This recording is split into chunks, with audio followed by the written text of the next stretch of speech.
Jadi mualaf ini namanya Jesslyn ya, yang kemarin sempat saya bahas bahwa dia dibaptis sampai 7 kali katanya. Saya ini benar-benar tidak habis pikir ya, ada orang dibaptis sampai 7 kali. Kalaupun memang dia melakukan itu berarti dia tidak menghormati sakramen baptisan. Bagaimana dengan baptisan yang dilakukan 2 kali lebih? Oh, bisa saja. Waktu seseorang dibaptis, dia hanya main-main. Dia tidak punya komitmen, lalu merasa bahwa dia perlu dibaptis ulang. Saya kira tidak menjadi masalah.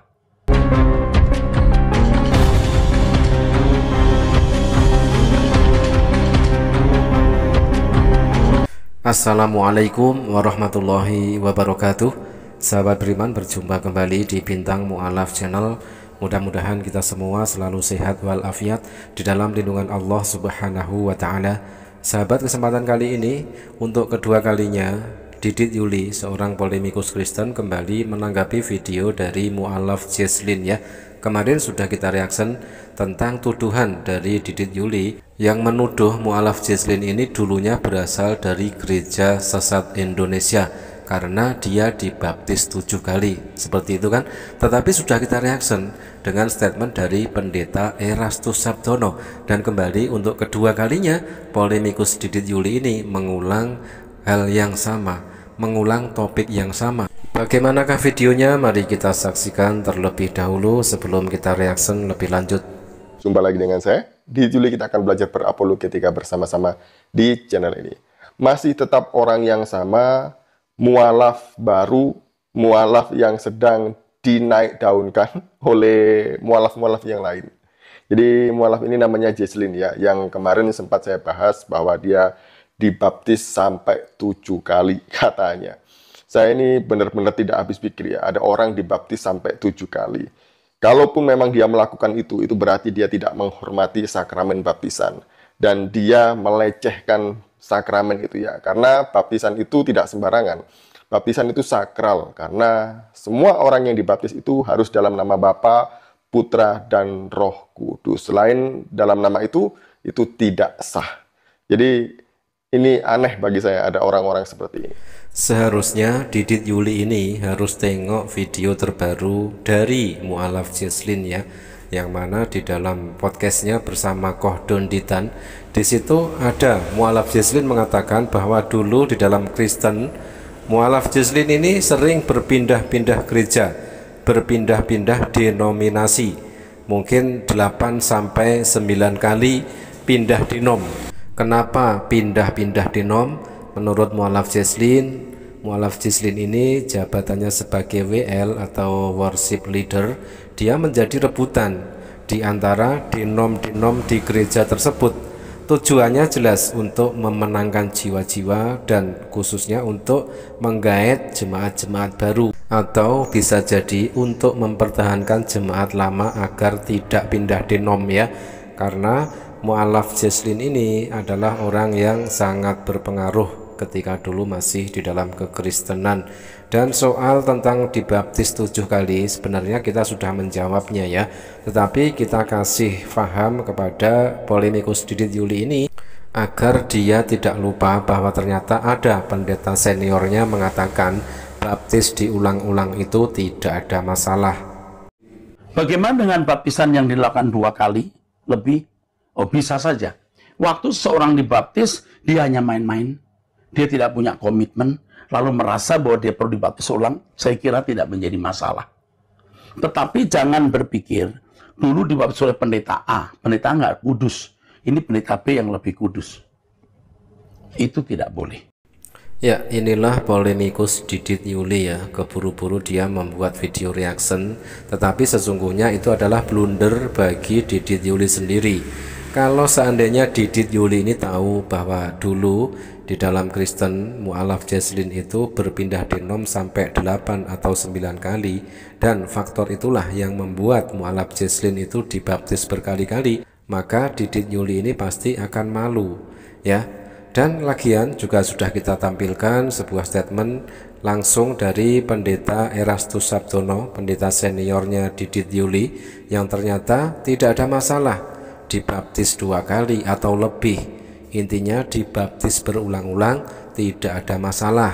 Tetapi yang jadi masalah adalah Didit Yuli yang kurang update dan kurang piknik. Dan kali ini dia masih melanjutkan ceritanya yang kemarin, bahwa dia ternyata bersaksi dia ini dengan sangat mudah bisa naik kelas dalam pelayanan.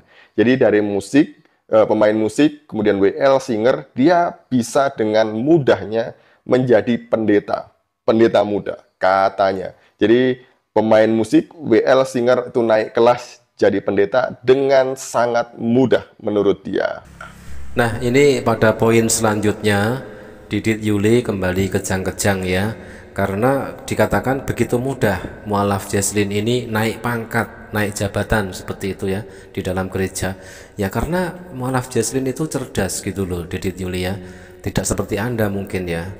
Dan lagian di dalam gereja, di dalam kekristenan dulu, mualaf Jesslyn ini adalah orang yang berpengaruh. Karena dengan jabatannya sebagai WL itu, makanya dia jadi rebutan di antara para denom-denom ya. Berbagai macam denom di dalam kekristenan memperebutkan mualaf Jesslyn ini ya.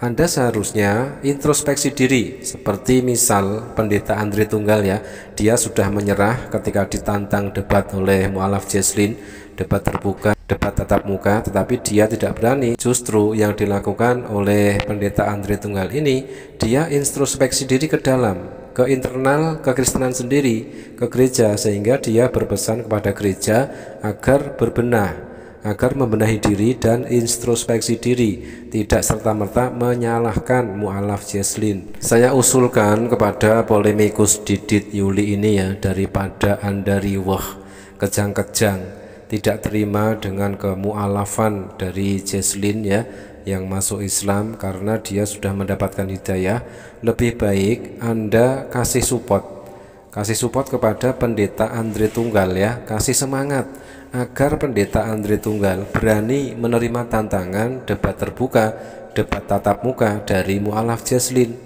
Atau Anda yang akan mewakili pendeta Andre Tunggal berdebat tatap muka dengan mualaf Jesslyn, atau Anda dengan pendeta Andre Tunggal maju bareng debat tatap muka dengan mualaf Jesslyn.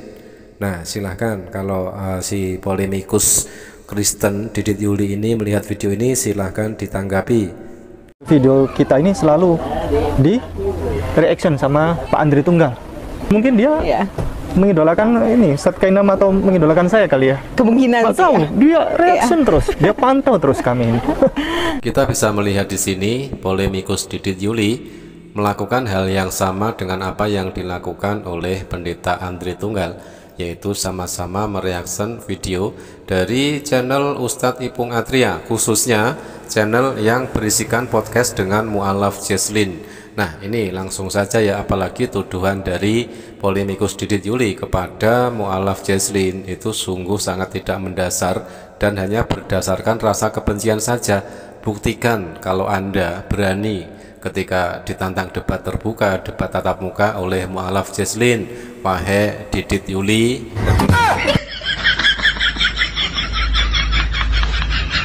Saya mau debat sama Andre Tunggal, mau tatap muka langsung tapi ya. Betul. Atau jikalau tidak bersedia debat dengan saya, debat sama Cici. Bersedia nggak? Betul, saya bersedia. Bersedia? Bersedia. Masalahnya Pak Andre Tunggal ini sudah diajak debat sama banyak orang, nggak pernah mau. Tapi harusnya bangga dong. Iya. Dengan kita berdebat seperti itu sebenarnya kita memberitahukan kebenaran. Dan saya berani menjadi laskar untuk representatif untuk sebagai Islam. Karena saya bangga. Dan saya tahu itu benar.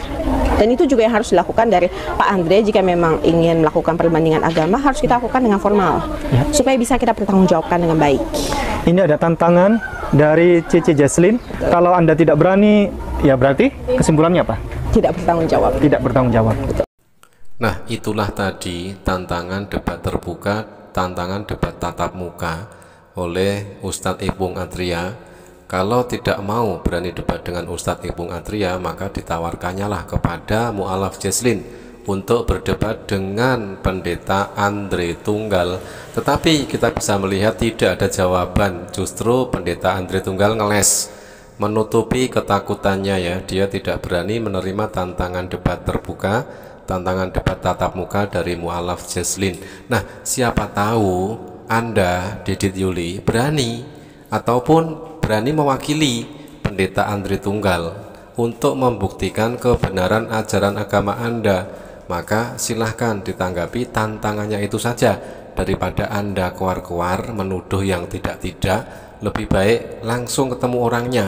Nanti di live-kan di channel YouTube-mu boleh, di channel YouTube siapapun boleh. Nah, ditunggu perkembangannya dari polemikus Didit Yuli. Terima kasih sahabat, mudah-mudahan bermanfaat. Jazakumullah khairan kasiron. Wassalamualaikum warahmatullahi wabarakatuh.